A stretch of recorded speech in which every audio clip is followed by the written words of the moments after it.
الحمد لله رب العالمين، والصلاة والسلام على أشرف الأنبياء والمرسلين نبينا محمد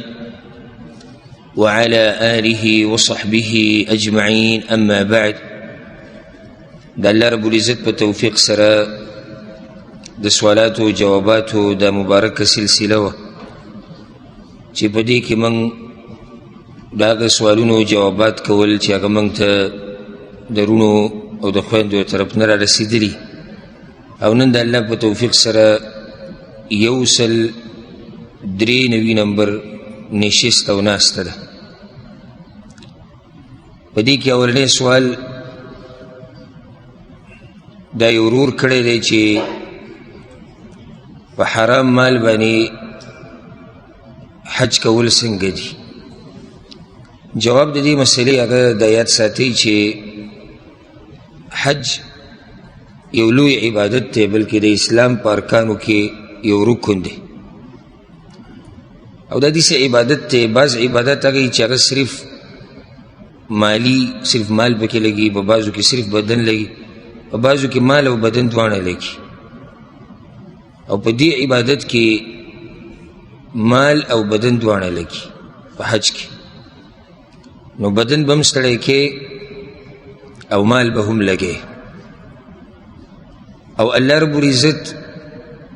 نه قبلی مگر هغه مال چې هغه پاک او حلالي، حرام الله نه قبلی. ومشهور حدیث ته ان الله طیب لا يقبل الا طیبا، الله پاک دی نه قبلی مگر پاک مال او پاک عبادت، پاک وینا، پاک کار. نو کله چې یو سړی حج وکړي او د ده په حج کې حرام ومي، حرام مال پکې، ځکه حج کې به ډېرو ځینو کې مال لګي، نو دی په دې کار ګناهګار دی، لازم چې حرام استعمالوي. او حج صحیح دی. حج صحیح دی څه مطلب دی؟ دې کې دوه خبرې دي. یو حج صحیح دی یعنی دا حج د ده نه وشو، فریضه ساقطه شوه، یعنی د په ذمه باندې یو حج په ژوند کې لازم دی چې سړي طاقت، هغه فریضه ته ساقطه شو. هر چې ثواب دی نو هغه درته داسې نه میلاویږي کوم چې حدیثونو کې ذکر دی. لکه حدیث کې راځي چې څوک حج وکړي نو د دې جزا د جنت ته ننوته، الحج المبرور. یو حدیث کې راځي چې انسان د حج نه داسې راواپس شي لکه څنګه چې دی په اوله ورځ د مور د خېټې نه راوتی، ګناهونه صفا، دا اجر دته پوره نه میلاویږي. دا خو واضح ده، ځکه چې حج مبرور هغه حج ته وایي چې هغه خالص د الله دپاره، او دویم هغه په طریقه د رسول صلی الله علیه وسلم، او دغه شان په هغې کې پاک مال لګېدلی.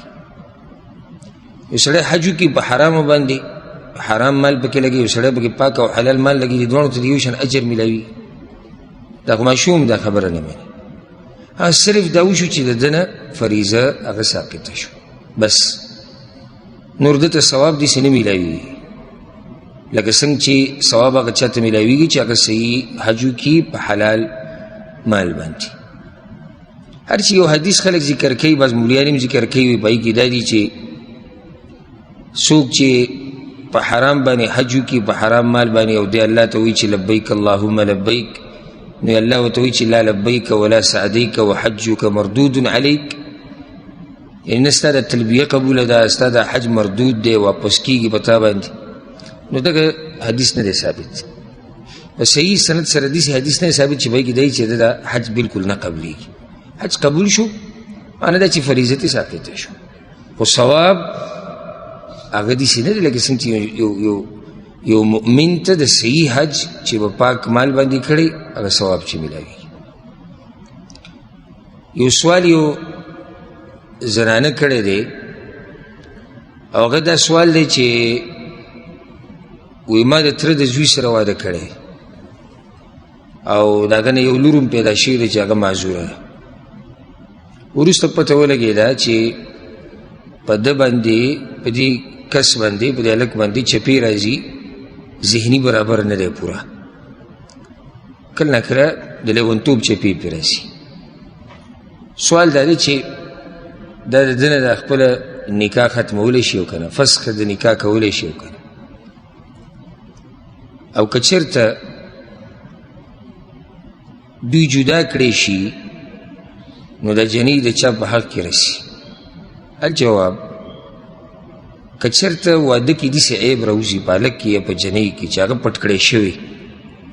نو بیا د عقد د واده چې کوم شوی دی که نه دا واجب نه دا بیا جایز شي یو عقد لازم دی لازم ته لازم به پوره کې یو عقد جایز یعنی ستا مرضي ده که پوره کې او که نه پوره کې دې کې دې زنانه ته اختیار دی وجدا چې دې سره دوکه شوي ده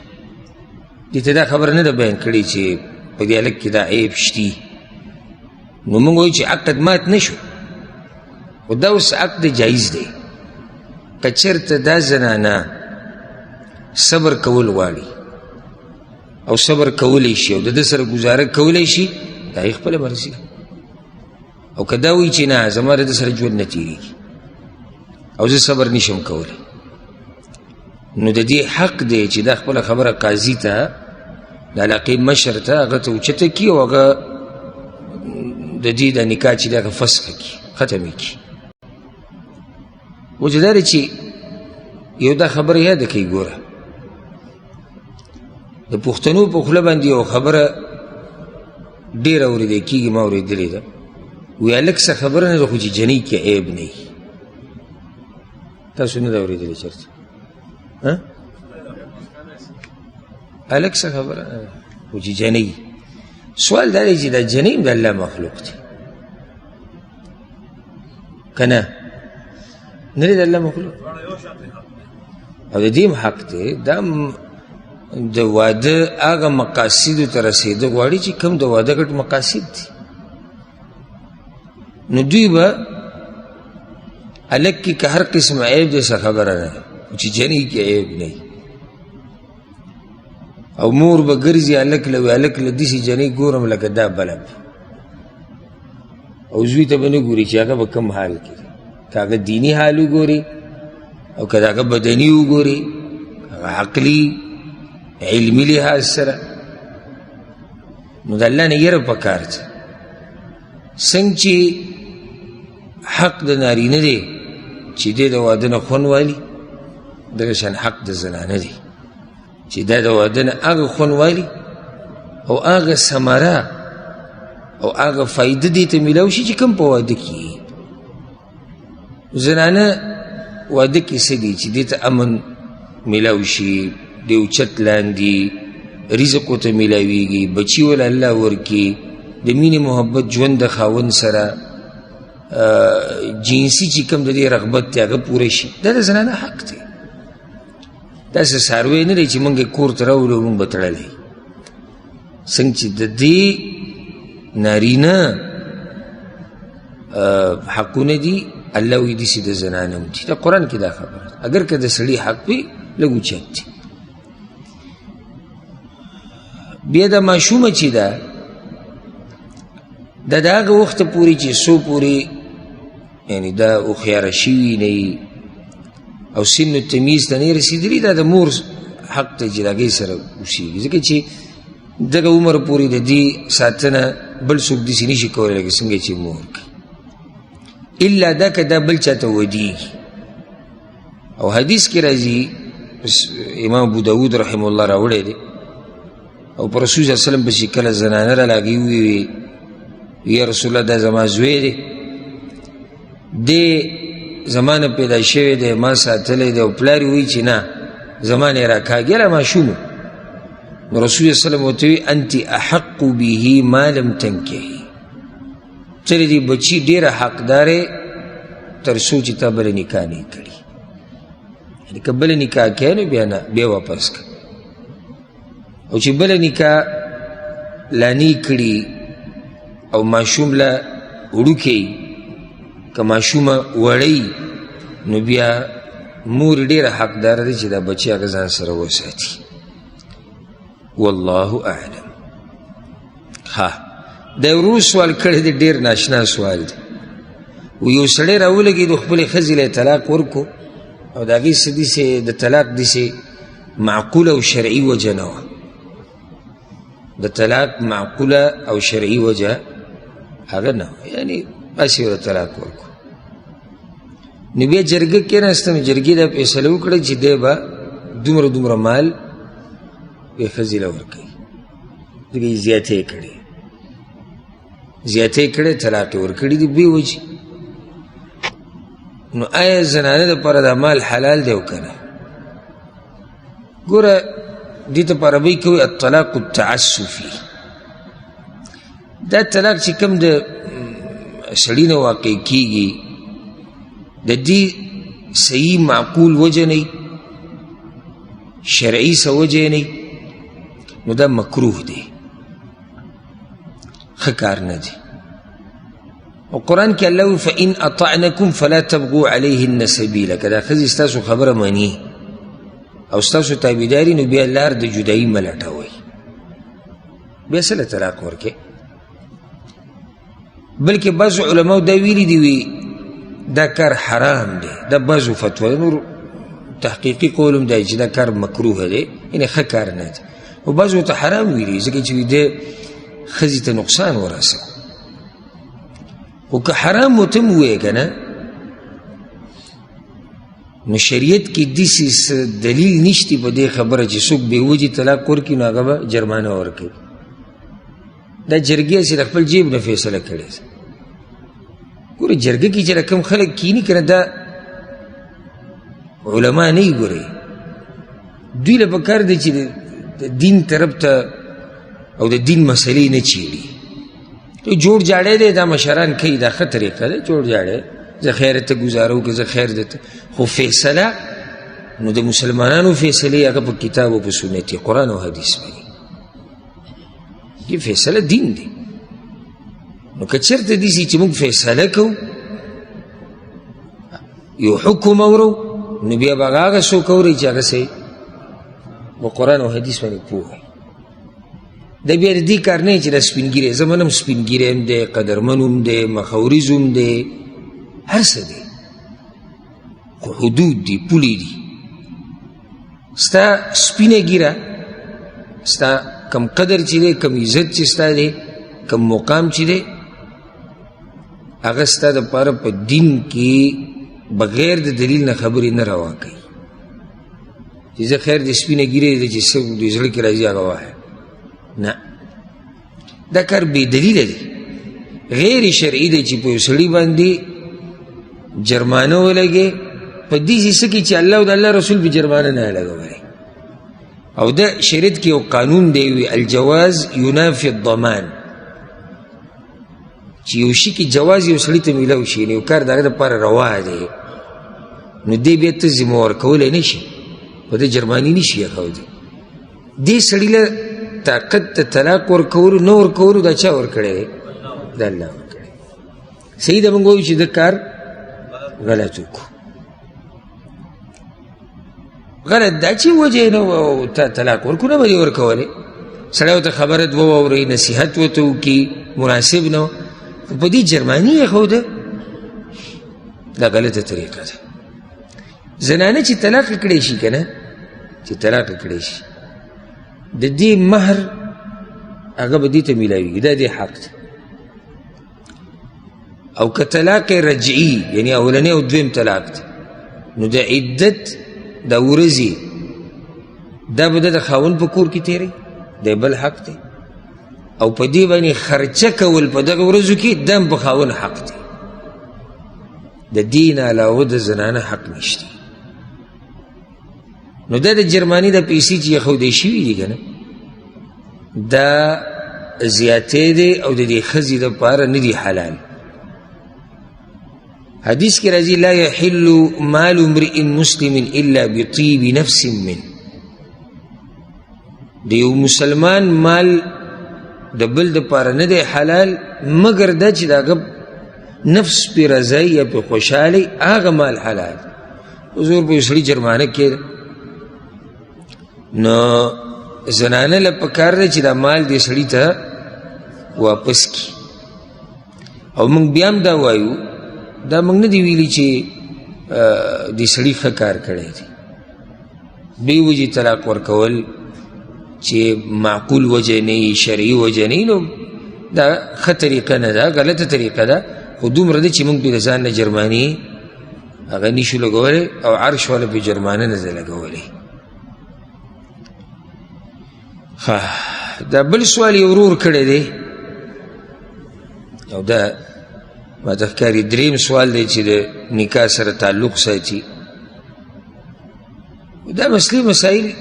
هغه دي چې معاشره کې وخت په وخت راپېښېږي او هر سړي ته راپېښېږي ځکه دې باره کې دومره علم سړي سره پکاري چې دی پې ژوند تېر کړي دا یې ورو سوال کړی دی وي بعض کسانو کې چې جنۍ وغواړي او نکاح ورسره وکړي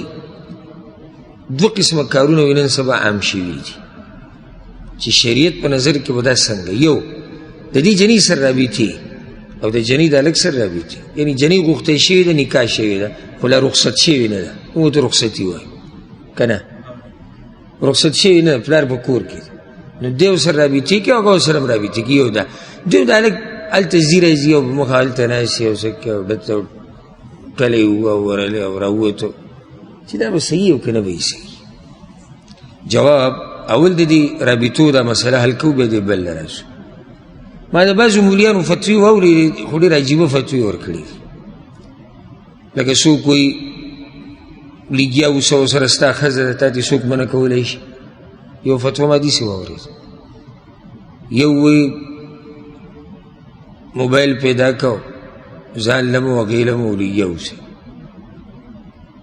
او چا ویلي دي په دې څه دلیل دی چې دا حرام دی ګوره زه درته یو خبره وکړم د علیم کار څه دی دی به مسلې ته د هر جانب نه ګوري یو خو مختصر جواب داری چې نکاح وشوه دا د ښځه شوه چې نکاح وشوه د ده ښځه شوه او ښځې سره خبرې حرامې دي جایز دي په دې ځای مسله مه ودروه که نه ته دې ته وګوره چې د دې خبرو آثار څه دي دا د علم کار دی بله معاشرې ته وګوره ای زموږ معاشره کې د دې قسمه تعلقاتو او رابطو گنجایش دي ځکه چې ته به د عرف سره هم گزاره کې حالاتو ته به هم ګورې معاشرې ته به هم ګورې جایز دي یو هلک له چې هغه د جنۍ سره رابطه کوي او هغه جنۍ د ده په نکاح کې مخو یې جایز دي خو دې له راشه دا رابطې ډېرول نن سبا عام شوي دي او د دې بد آثار هم ډېر دي یو بد اثر دا دی چې د هلک او جنۍ یو بل پسې کړېږي فطرت د انسان دی او بل چې دوی ته دومره پته ولګېده چې دا مې خاوند و دا مې هغه وایي دا مې ښځه ده نو دقه رابطو ته به کار ووایي نن سبا خو د هغه واده والا بد حال هغه چې ښځه یې رخصت شوی او رخصت شوي نه درې څلور بچي د ده ټلیفون باندې بریک نه لګي په مخه ټلیفون او په مخه ټلیفون اگر که دا ښه طریقه نه ده نو ده ته دی به ته څنګه منع کړي بیا ټلیفون نه عبادت پاتې سبق پاتې مزدوري پاتې هر څه پاتې شو اوس به صرف دغه رابطې کېږي دا حقیقت دویمه ده چې دې کې بل نقصان دا دی چې دا زموږ په معاشره کې د دې نه غټه مسله جوړېدی شي که نه شي جوړېدی نه جوړېدی زه خپله پښتنو معاشره یادو چې دې نه غټه مسله جوړېدی شي یا هلک ته او یا جنۍ ته ولې یو داسې کار کوي چې د هغې نه نقصان جوړېدی شي درېیمه دا کله ګوره ذریعه شي په ګناه کې د واقع کېدو ځکه چې دوی یو بل سره رامیلاوېدی نه شي او خبرې اترې او ګپ شپ او خبرې اترې او ګپ شپ نو بیا د هلک په یو طریقه شهوت پوره کول غواړي دغه شان جنۍ په یو طریقه شهوت پوره کول غواړي بل نقصان په دې کې دا دی چې دوی چې بیا کله یو بل سره میلاو شي که نه نو دوی یو بل ته هغه خوشحاله نه وي هغه خوند دوی د یو بل د ژوند نه نشي اخیستی کوم چې هغه ښځه خاوند لري چې هغوی نکاح وشو ملاقات وشو او داسې ډېر شوي دي ښه داسې پکې هم شوي دي زما خواله دا مسلې راغلي چې لا میلاو شوي نه یو طلاق یې ورکړی دي او دا کله کېږي چې کله رابطې ډېرې شي او خبرو اترو کې تا دي شي هغوی ما دي شي ده دي شي او ته طلاق بیا ګرځي را ګرځي چې لکه تا خو له ماله راوستې نه ده نو بیا پسې ګرځي بیا پسې الحدیث او غیر الحدیث ته هم نه ګوري او چې دې نه علاوه شي بیا وایي دا غیر مقلدین دي موږ مقلدین بیا غیر مقلد نه چې هندونه د لم فتوا لږ اوس د جلې را واپس کول غواړي موږ ورته حرام نه وایو خو موږ وایو که حلال دي که جایز هم دي خو د یو څو خبرو به پکې لحاظ کې او چې بلکل صبر نه کړي سړی باندې صبر نه کړي لاړ شه واقع که وری وله کور ته که نه بس ده دې کیسه دي دا ښه ده که نه روزانه رابطې د هغې نه غټې مسلې جوړېږي ګناه طرف ته خلک ځي د هغې نه دا ښه نه چې ته سپا کور کې خبره وکړې د هلک کور کې سپا وایي چې به ماله جنې راوړي زما ښځه ده بس دویم هلته تله راتله په مخاو ناسته زه به راته دا نصیحت د دوی دپاره هم ذکر کوم او د هغو دپاره هم ذکر کوم چې کومو ښځه راوستې ده او بچی دي د هغوی دپاره هم دا نصیحت دی ګوره دا خبره یاده کوي په چا به ځان بوج کښېنه او حدیث کې داسې راځي امام حاکم راوړی دی رسول صلی الله علیه وسلم وایي زر غبا تزدد حبا کله ناکله د ورور زیارت کوو مینه محبت به هم ډېرېږي او ته سهار هم سلام ورچی ماښام هم ولاړې څوک دی د اسخر بابا دی د خواښې ابا صحیح د خواښې اسخر ډېر اوچت مقام دی خو دومره هم نه دی چې خو ته سهار ماښام هلته پروت یې ځان کمزوری کوې ځان په دې باندې ته بېعزته کوې او ګوره یو دلته اهمه فایده راته ذکر کوم دې ته ډېرو خلکو سوچي شوي زما ښځه ده ګوره چې څو پورې دا جنۍ د پلار په کور کې ناسته ده که نه پلار د دې مشر دی متصرف پلار دی متصرف څوک دی پلار دی ځکه چې خرچه هغه کوي د سړي خبره د خاون خبره به هله دا ښځه مني چې کله دا ښځه د دې خاون سره میلاو شي او دی پې خرچه کوي نو دی به برید تاوی را تاوی صرف یې غوښتلي ده او نکاح شوي وایي زما ښځه ده که ستا ښځه ده خو متصرف لا اوسه پورې پلار دی دا د هغه په کور کې ناسته ده خرچه پې هغه کوي او دا ستا د مرضۍ نه ده چې ته ماښام ټک او زه راغلی یم او سحر او بعض خو اوس نن سبا خلک بې حیا شوي هم دي بې حیایي نن سبا د دې انټرنیټ او د دې قصو د لاسه ډېره شوې ده باقاعده چکرې مکرې پکې لګوي صرف یې غوښتي چکرې لګوي نکاح لا پرېږده مشران هم وایي زه بس واړه دي سا به ازاد کړي خو چې کله دقه واړه بیا نکاح وکړي او دا جنۍ کور ته راشي بیا ورته وایي اوس یې پرېږده چې سا ازاد کړي بیا پرېږدي بیا قصه بلکل الټه شي نو ګوره تله راتله دا چې ښځه یې رخصت شوي نه زه خو یم چې دی بلکل ورښکاره کېږي نه حیا نوم یو شی شتي هغه حیا د پښتو د معاشرې نه ورو روانه ده نږدې وخته پورې به بچي د ښځې سره د مور پلار په مخکې به کور کې خبرې نه شوي کولی د خدمت به یې ورته نه شو ویلی بعض وایي څه ظالمان خلک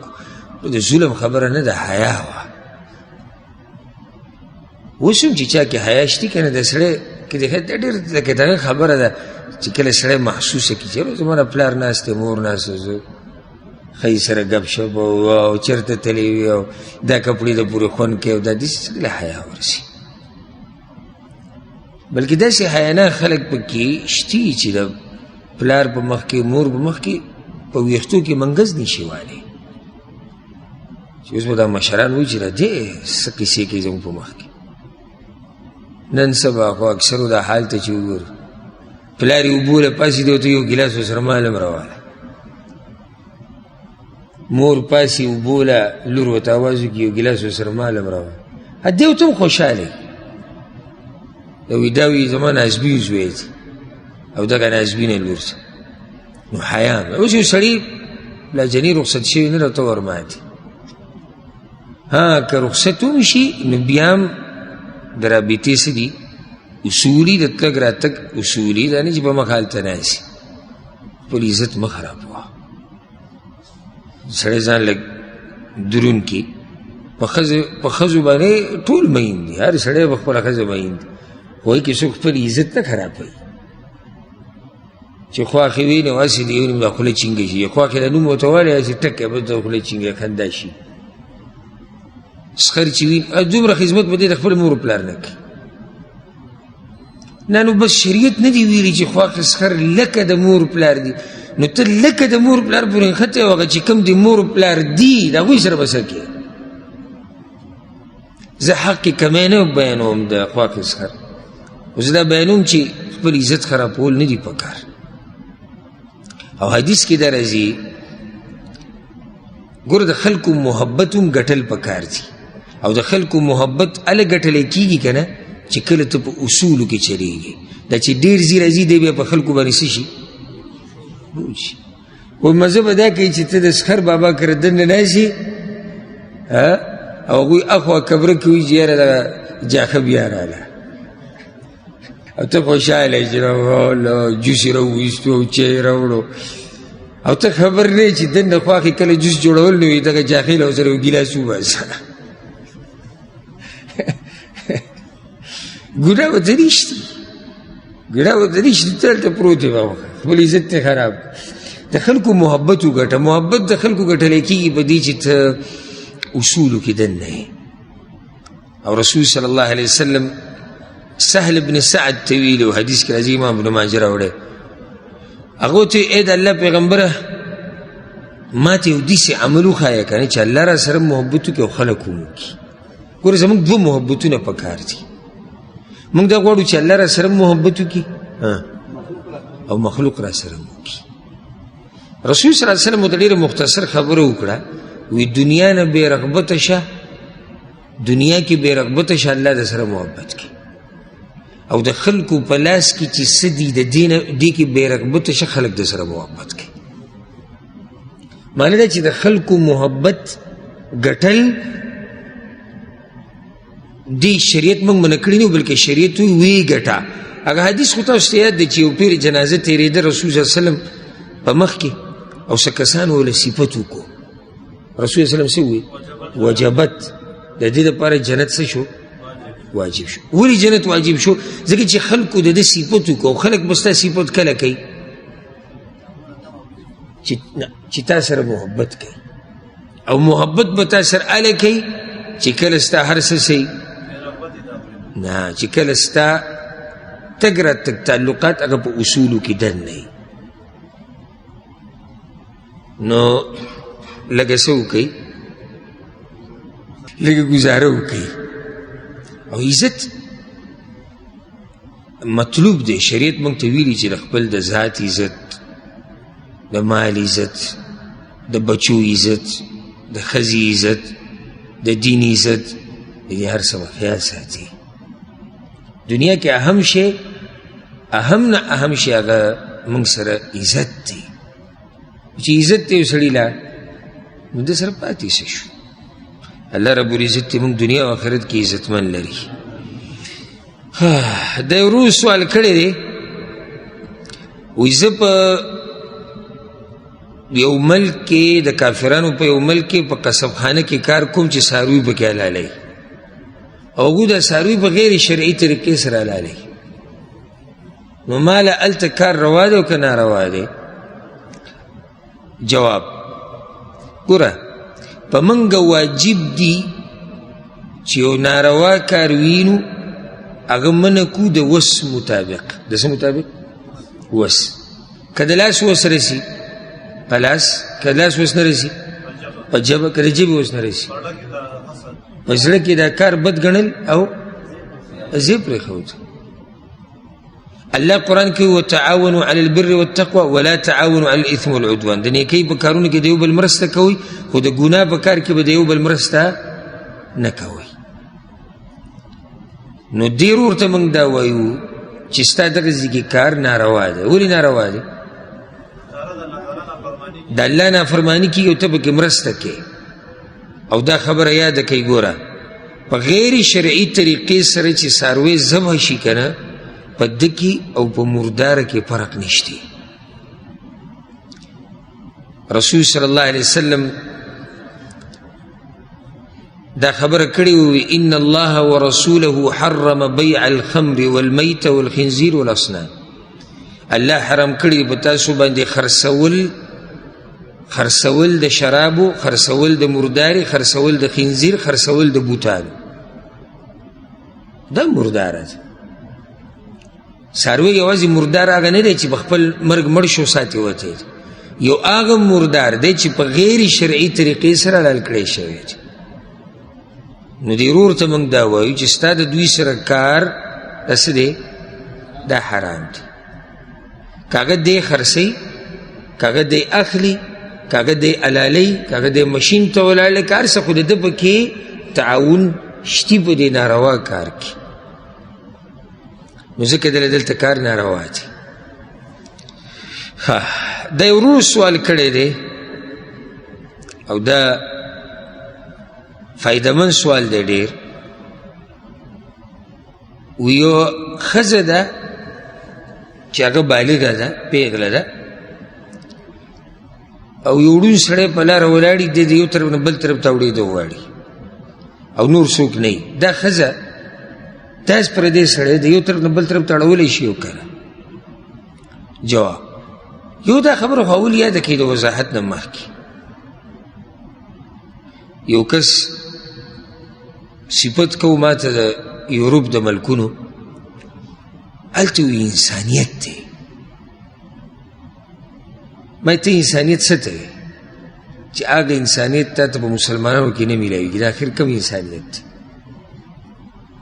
وی ګوره لاس کې د سره سامان وي، یو ښځه روانه لاس کې سره سامان دی، ډېر یو سړی به راشي یو سامان به ترې ووایي. یو سړی روان دی سامان ورسره ډېر دی، ښځه راشي سامان ترې وړي. وایي دې درجې پورې انسانیت دی. ما دا خو موږ کې هم شته الحمدلله دا انسانیت. موږ هم څوک وینو سامان ورسره ډېري منډه کړو، روایلو ته څوک ګاډي ته څه شی اوچتوي، موږ ورسره وروخېږو. په لاره کې ګاډی ولاړي دیکه ورکول غواړي، نه سټاټېږي، موږ ورسره دیکه ورکوو. خو ته به هسې متاثر یې هلته. نور ښه بد هر ځای کې شتي، مسلمانانو کې داسې شتي چې هغو کې دا سړیتوب نشته. خدای تعالی څوک مسلمانانو ملکونه خو نشي بدنامولی که. خو بیا مې ورته وویل زموږ د مرستې کولو هم اصول دي، آداب دي. وجه دا دی چې موږ ځان ته غلامان وایو د الله، او بنده هغه څه کوي چې څه ورته سید وایي، او هغوی د چا غلامي هغه وایي چې موږ داسې پیدا یو آزاد چې څه کوو هغه کولی شي. نو فرق دی موږ او هغوی کې. و دلته دا سوال دی، یو سړی په روډ راوړي او ړوند دی، دا ښځې راړولی شي او که نه؟ اول خو دا یاد کړئ، ګوره شریعت کې واضح ضوابط او آداب او قوانین راغلي دي چې پردی سړی پردی ښځه دوی به د یو بل سره څنګه یو ځای کېږي، څنګه نه، څه کولی شي، څه نشي کولی. دا خو ټول الحمدلله بیان شوي دي. په هغې کې یو دا ده چې ښځه به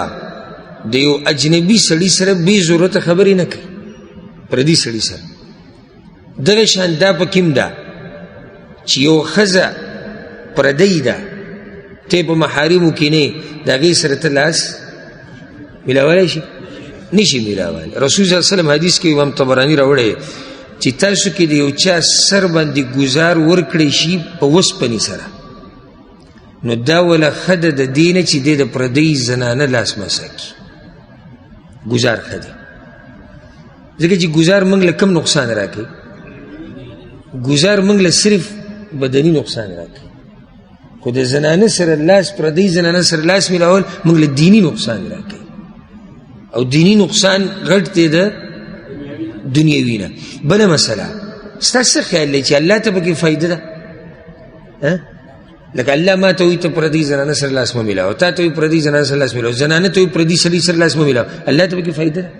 په دې طریقې سره الله رب العزت ته فحاشۍ لار بنده کړې ده چې د مسلمانانو معاشره پاکوي. نو داسې ټیم کې به څه کېږي؟ نو داسې ټیم کې واضحه ده چې که چېرته دا زنانه د دې سړي مرسته کوي او اړوي نو دا به څه کوي؟ لاس به ورله نیسي، دا به پکې لازم راځي. او پردي سړي سره لاس لګول یا د هغه د لاس سره لاس لګول د زنانه لپاره څه دي؟ حرام دي. نو طریقه د هغه دا ده که نور څوک نه یو داسې هم کېدی شي. ګوره الحمدلله دین پراخه دی،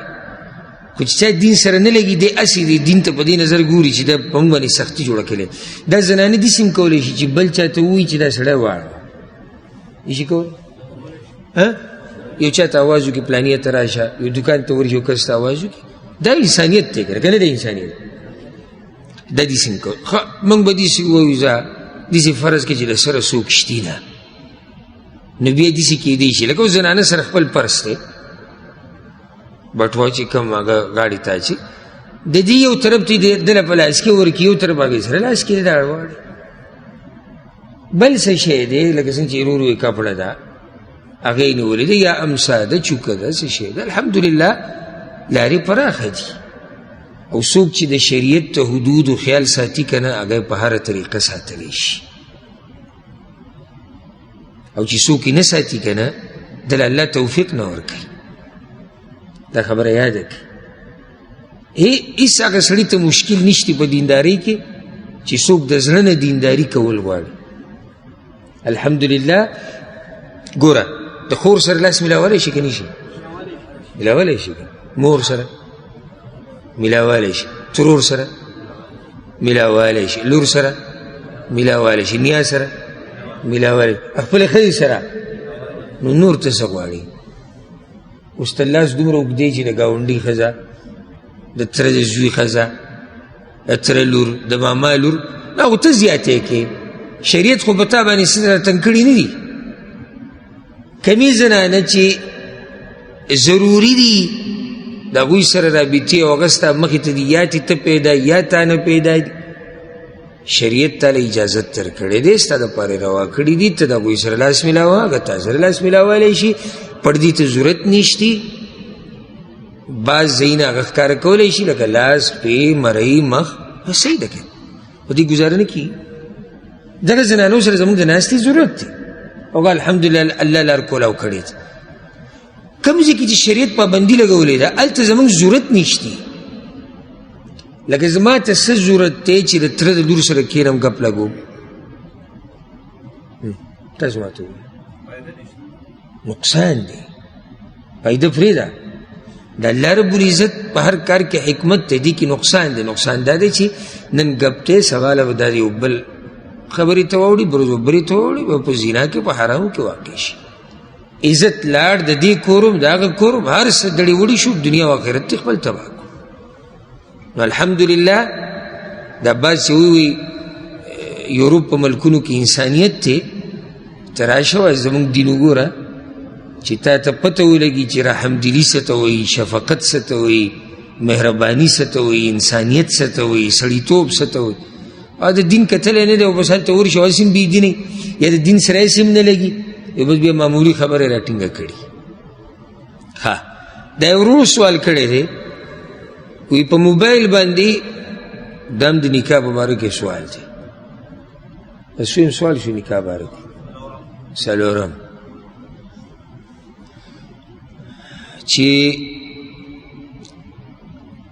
په موبایل باندې یا د موبایل په ویډیو باندې نکاح تړل جایز دی او که نه؟ جواب د دې مسلې ګورول خدا یاد کوي. د نکاح بعض ارکان دي، ارکان لکه لازم به دا کار په نکاح کې نو بیا کېږي که نه کېږي. یو به کې ایجاب و قبول، عربي کې ورته ایجاب و قبول وي. معنی څه ده؟ ایجاب څه ته وایي؟ چې د زنانه ولی هغه داسې ووایي چې ما دا خپله لور یا دا خپله که لور نه علاوه بله رشته خو دی ولی دی، دا پلانۍ ما دې پلاني له ورکړې ده. قبول څه ته وایي؟ هغه الفاظ چې هغه خاوني وي یا د هغه د طرف نه چې څوک وکیلي چې او پلانوي ما ته قبوله ده دا رکن دی ورسره دا شرط دی چې دا ایجاب او قبول به په یو مجلس کې څو مجلسونه کې وي په یو کې یو مطلب څه دی یعنی موږ دلته ناست یو ټول شریک هم په دې مجلس کې به د جنۍ ولی ایجاب کوي او خاون یا د هغه د طرف نه چې څوک ناست هغه به قبول کوي د دې دلاسه د علماو په منځ کې اختلاف راغلی دی چې آیا په د موبایل ویډیو کال د یو مجلس دی که د دوه جدا مجلس دی نو بعضو علماو منع کړی دی دا نه دي روا ولې وایي دې کې احتیاط دی وجه دا ده چې دې کې دوکم کیدی شي کیدی شي څوک د چا آواز د چا په آواز کې خبرې کوي کیدی شي تصویر کې کتبه راوکړي نو بعضو علماو دا فتوا ورکړې ده بعضو ویلي دي چې روا دي خو په شرط دی چې دوکه دړاکه پکې نه وي او زموږ خپل ځان الحمدلله زړه په دې مطمئن دی چې دا روا دي دا یو مجلس دی خو په شرط دی چې دوکه پکې نه وي ځکه چې نن سبا دنیا ډېره ترقي کړې ده همدغه مجلس کې ټول ناسي یو طرف نه موبایل ملاو کړی بل طرف نه موبایل ملاو کړی ټول ناسي یو بل اینی او په دې کې ګواهان ومي نو هغې کې څوک دوکه داسې نشي کولی که چېرته پکې د دوکې یره وه نو بیا یې مه کوه خو که د دوکې یره پکې نه وه نو بیا صحیح دی هېڅ خبره نه بیا کیدی شي والله اعلم او که څوک بیا هم ګوره د شک نه خبره بالکل ویسته غواړي چې یاره څه شک پکې پاتې نه شي نو ښه دا دی چې مخامخ دې وکړی شي که وسي رسي او که وسي نه رسي لرې دي یو بل سره میلاوېدی نه شي نو الحمدلله نن سبا الله رب العزت دا وسایل دومره موږ ته رانصیب کړي دي چې ډېرې خبرې اسانې شوي دي دا یو ورو سوال کړی دی او دا هم ډېر فایدهمند سوال وایي زه یو کمپنۍ کې کار کوم او کمپنۍ کې زما کار دا دی چې زه به نظر ساتم په نوکرانو باندې که څوک څه زیاتې کوي غلطي کوي دوکه کوي کار صحیح نه کوي نو زه به دا خبر مشرانو ته رسوم دی وایي چې زه زړه مې مطمئن نه دی دا کار به زما دپاره روا یو که نه به یې روا دا د دې رور او د دې رور په نرم دلۍ دلالت کوي او په حیا او په سړیتوب چې دا نن سبا په ډېرو لږو خلکو کې دي دې کې هېڅ حرج نشته چې یو سړی داسې مزدوري کوي لکه دی چې ذکر کوي خو په هغې کې شرطونه دي هغې کې څه دي شرطونه دي تا ته موږ دا نه وایو چې زه بس کوه چې څه کې کوه نه راشي صبر وکړه کوه خو یو څو خبرې یادې کړه یو جاسوسي ونه کې او تجسس د هغه څه کول چې خلک یې پټوي دا ناروا دي ګوره یو سړی چې ګناه په پټه کوي که نه ګناه نو ته به نه پرده نه اوچتې الا یو بعض جاسوسیانې جایز دي لکه اوس یو سړی معاشرې ته نقصان رسي ملک ته نقصان رسي مسلمانانو ته نقصان رسي حکومت د ده جاسوسي کوي چې دی راګیر کړي د ده دا کار بند شي چې دا فساد ختم شي زه د هغې خبره نه کوم عامه کمپنۍ کې ته کار کوي جاسوسي به نه کوي ځکه چې قرآن کې الله رب العزت دې نه منع کړې ده رسول وسلم په حدیث کې منع کړې ده ولا تجسسوا ولا تحسسوا رسول وسلم او رسول صلی الله علیه وسلم وایي ګوره څوک چې د مسلمان نه پرده اوچتوي که نه رسول صلی الله علیه وسلم وایي دې ته غوږ کښېږدئ رب العالمین د ده نه پرده اوچته کي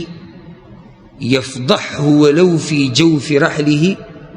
رسول صلی الله علیه وسلم وایي الله رب العزت د ده نه د ده د کور په منځ کې د بچو په مخ کې پرده اوچته کي مه اوچتوه د مسلمانانو نه پردې مشر مو مسلمانان او دا پښتنو کې بعضو کشتي دا بیماري او د پلاني ښځه دي شو دا خور دي شو هغه دي پرېږده مړه مسلمانان که چا کې دي څه ولیدو نو هغه چا ته ووایه چې څوک اصلاح کولی شي هم په راز په داسې طریقې سره چې دا یو راز دی یعنې ته اعلان کې نو که چېرته دی داسې کوي چې جاسوسي کوي نو بیا دا کار څه دی ناروا ده لکه داسې د ده خبرې ریکارډ کوي یا د ده خاص چې کوم سامان دی اغراض دي په هغې پسې ګرځي یا کله ورته یو ځای کې پټ ناځي کله بل ځای کې بهر کوم چې د کار نه علاوه دا جاسوسي ده دا حرام دی خو که چېرته یو کار واضحه کولا وي لکه یو سړی راشي ډیوټۍ له او بیا ودی دا پټ دی که ښکاره دی ښکاره دی او ستا ذمهواري هم د دې ښکاره کول دي یو سړي ډیوټي په 9 بجې دی راځي په 10 بجې چوټي کېږي 15 بجې دی ځي په 3 بجې ذمهواري درته ادا کړی شوی چې ته به دا کار کې د پوره نه کو دا واضح خبرې او ستا ذمهواري هم د دې بیانول دي اخوا جاسوسي کول نه دي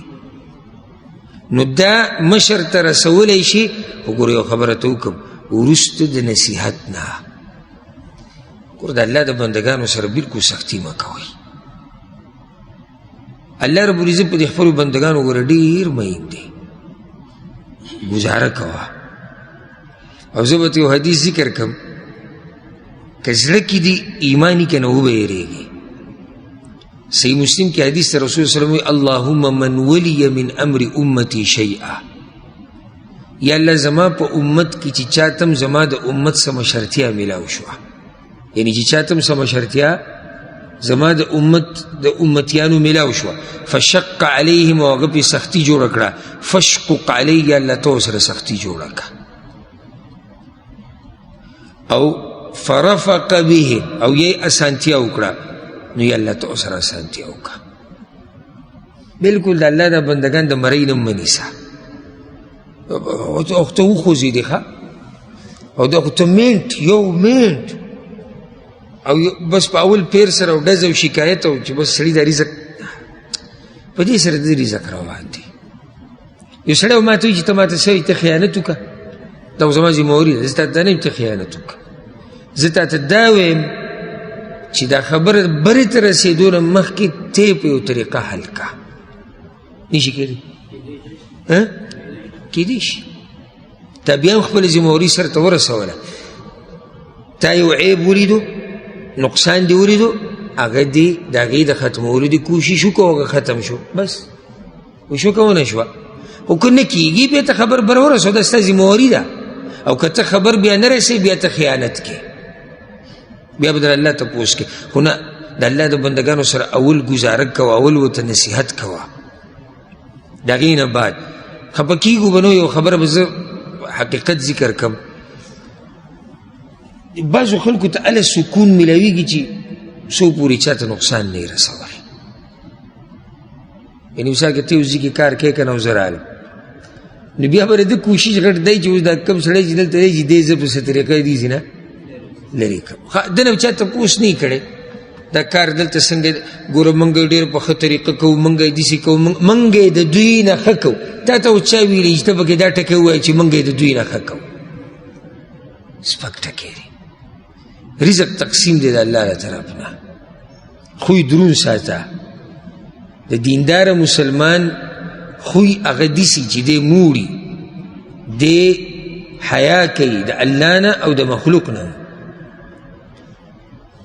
دا ما یو واقعه ابلوز د ملګرو تم ذکر کوله ما ټویټر باندې لیدلې وه یو عربي ورکړې وه هغه وایي چې د 30 رمضان باندې ما ته کوم ځای کې چې زه کار کوم په ډېر غټ ځای کې و هغو د طرف نه اډر راغی چې دا پلانې د کار نه لرې که 30 خو به چوټیانې کېږي نو ما دا سوچ وکړو چې اوس یې نشم لرې کولی لرې کومه خو اوس نه لکه چې اوس اختر روان دی د واړه به هم خفه شي دی به هم خفه شي اوس هم چوټیانې کېږي کله چوټیانې ختمې شي بیا به زه درته ووایم دې ته سړیتوب وایي، دې ته حیا وایي، دې ته اوچت خوی وایي، دې ته د خلکو د رزق د خیال ساتل وایي. بیا چې کله وایي زه د اختر نه بعد رالم چوټیانې ختمې شوې، ما وایي چې را کس هغه فایل راوړی مال چې اوس ورسره خبره وکړو. فایل چې ما راوغوښتو ما کس معلومات وکړي چې خو نه یې راغلی، بیا مې ټلیفون وکړو، ټلیفون یې زوی اوچت کړو، ویل چې بابا دې چې شوي چې بابا خو په دویم اختر مړلی. ګوره د ده دې سړیتوب ته که ده دا سړی د کار نه ویستی د ګناهګارېدو خو نه که نه ګناهګارېدو ده ته خو امر راغلی چې دا سړی لرې کړه، خو د ده دې سړیتوب ته وګوره. یعنې هغه سړی پکې د دنیا نه لړ، خو د هغه بچي د دې نه خبر نه شو چې زموږ پلار د کار نه ویستی شوی دی، او نه هغه خبر شو د دې قصې نه چې زه د کار، یعنې هغه لا خوشحاله ژوند تېرو چې بیا به زه کار له ځم وایي که مړ شو، او هسې هم د دنیا نه تو هغه د دنیا نه روانو. بعضو ځایونو کې سړی لا ګزاره کوي، ځکه چې موږ هم الله ته مخامخ کېدو والا یو د ګناهونو ګوډي یو ګوډي،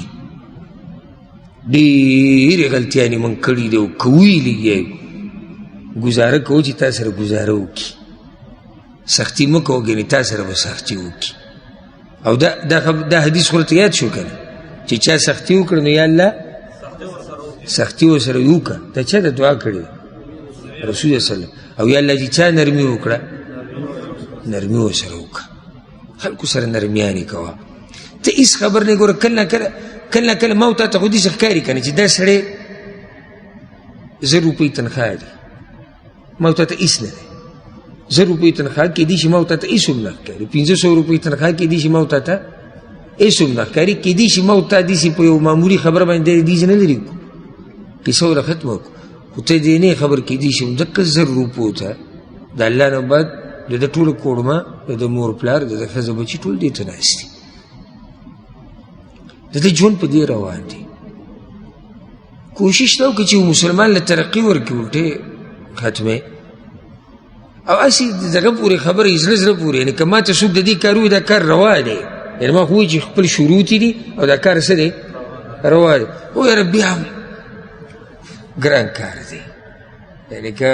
ما ته کي چې یاره تاله موږ داسې کار در کوو ښه غټه ترخه او د خلکو به نظر ساته او بیا موږ ته ووایه، هېڅ نه روانې دي، حلاله مزدوري ده. کېدای شي چې د بعضو خلکو زړه ونه مني، ځکه چې بیا هم زړه ته راځي مړه پرېږده غریب څه.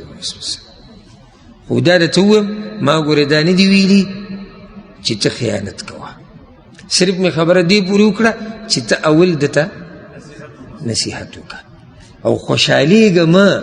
په ډېرو رپوټونو وړو باندې بره چې یاره نن خو ما ماشاءالله فایل ډک کړی او دا به زه رسوم. سختي نه ده پکار، دې سره الله رب العزت به هم ته بدي شي چې کله د هغه د بندګانو سره سختي کې، او د مخلوق به هم څه شي، مخلوق به هم بدي شي. انشاءالله باقي چې کوم سوالونه دي هغه به روان نشسته پرېږدو، الله رب العزت دې موږ پوه کړي په قرآن او په حدیث باندې. هذا والله اعلم وصلى الله وسلم على نبينا محمد.